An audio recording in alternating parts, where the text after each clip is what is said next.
കേരള സർക്കാർ നിയോഗിച്ച IFFK-യുടെ ചെയർമാനായ റസൂൽ പൂക്കുട്ടി കഴിഞ്ഞ ദിവസം മാധ്യമങ്ങളോട് സംസാരിച്ചത് നിങ്ങൾ കണ്ടിരിക്കുമല്ലോ. അദ്ദേഹത്തിന്റെ വാക്കുകളൊന്ന് കേൾക്കാം. Now, are you telling me that I should go against the India's external affairs policy? Even if you tell me whoever you are, I won't go. India comes first. My country comes first. I am not going to water it down. It's a cultural festival. There is no reason for us to be defiant. We are filmmakers.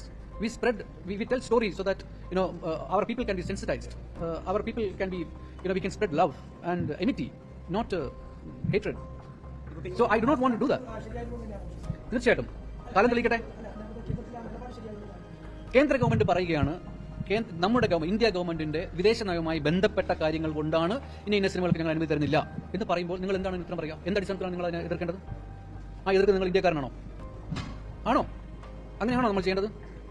IFFK-യില് 7ഓളം ചിത്രങ്ങൾ പ്രദർശിപ്പിക്കുന്നതിനുള്ള അനുമതി നിഷേധിച്ചതിനെ പറ്റിയും സിനിമയുമായി ബന്ധപ്പെട്ട് ചിലർ ഇവിടേക്ക് വരണ്ട എന്ന് പറഞ്ഞതിനെ പറ്റിയും വളരെ ക്ലിയർ ആയിട്ട് അദ്ദേഹം ഇവിടെ പറയുന്നുണ്ട്.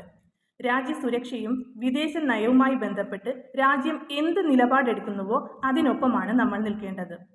രാജ്യത്തിന് എതിരായി നിൽക്കുന്ന രാജ്യങ്ങളിൽ നിന്ന് ഈ രാജ്യത്തേക്ക് ചിലർ വരണ്ട എന്ന് പറഞ്ഞാൽ ഒരു ഇന്ത്യൻ പൗരൻ എന്ന നിലയിൽ നമ്മളത് അംഗീകരിക്കണം. അതാണ് ശരി. രാഷ്ട്രീയ പാർട്ടികൾ രാഷ്ട്രീയ നേട്ടത്തിന് വേണ്ടി എന്ത് പറഞ്ഞാലും നമ്മൾ ഓരോരുത്തരുടെയും സുരക്ഷയ്ക്ക് വേണ്ടിയാണ് അതെന്ന് നമ്മൾ ഓർക്കണം. അതുകൊണ്ട് തന്നെ രാജ്യത്തിനും വിദേശ നയത്തിനും ഒപ്പമാണ് നമ്മൾ നിൽക്കേണ്ടത്.